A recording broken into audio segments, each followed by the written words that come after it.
Chandauli Lok Sabha seat पर Samajwadi party के वीरेंद्र सिंह ने बीजेपी के कद्दावर नेता और केंद्रीय मंत्री रहे डॉक्टर महेंद्र नाथ पांडे को शिकस्त दी है।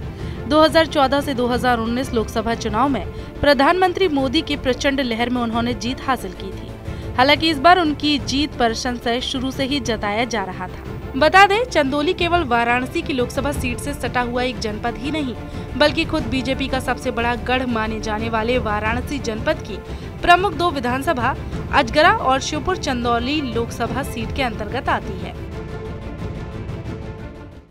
निश्चित तौर से कहीं न कहीं कुछ ऐसे भ्रमात्मक प्रचार हुए हैं, जैसे जगह जगह संविधान खतरे में, आरक्षण खतरे में, जिसका कोई न सिर था न पैर था। जैसे भूत किसी ने देखा नहीं है, वैसे आरक्षण खत्म होने का भूत, संविधान समाप्त होने का भूत, ऐसा दुष्प्रचार हुआ, जिससे कहीं न कहीं बहुत से ऐसे इलाकों में भोली भाली जनता प्रभावित हुई है। हम सब निकट भविष्य में उन सब जनता के लोगों तक जाएंगे और उनको सजग करेंगे कि चुनाव तो बाद में भी आएंगे, अभी आगे विधानसभा आएगी, लोकसभा फिर आएगी, अवसर आते रहेंगे। ऐसे दुष्प्रचार का शिकार आप न हो।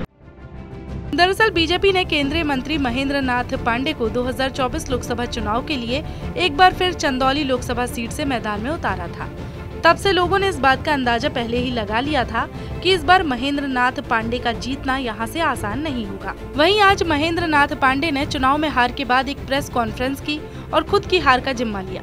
उन्होंने अपनी हार को लेकर कहा, जनता के बीच विपक्ष ने भ्रामक प्रचार किया है और आरक्षण के मुद्दे पर बरगलाने का काम किया है।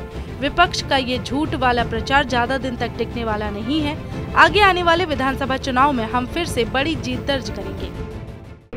मैं ऐसा मानता हूं कि मेरे ही प्रयास में जनता तक अपनी बात पहुंचाने में और समाज के सभी वर्गों का आशीर्वाद पाने में, मेरे प्रयास में और मेरे चुनावी अभियान की टीम के प्रयास में कहीं न कहीं कोई कमी रह गई, जिसके चलते ये थोड़े मतों की हार नसीब हुई और जिसका पार्टी को एक सीट और बढ़ने से रुक गई।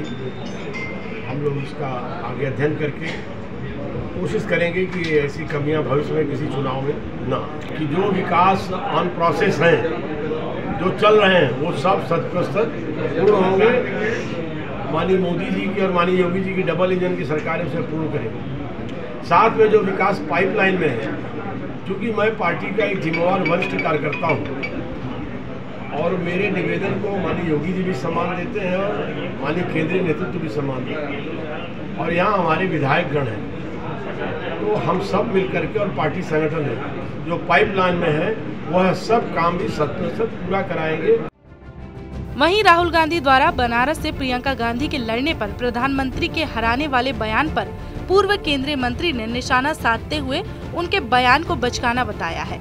महेंद्र नाथ पांडे ने कहा कि जो प्रियंका गांधी चुनाव लड़ने से भाग रही थी, वह पीएम के सामने क्या चुनाव लड़ती। राहुल गांधी बढ़ती उम्र के साथ बचकाना बयान दे रही हैं। उनको इस तरह के बयान से अब बचना चाहिए।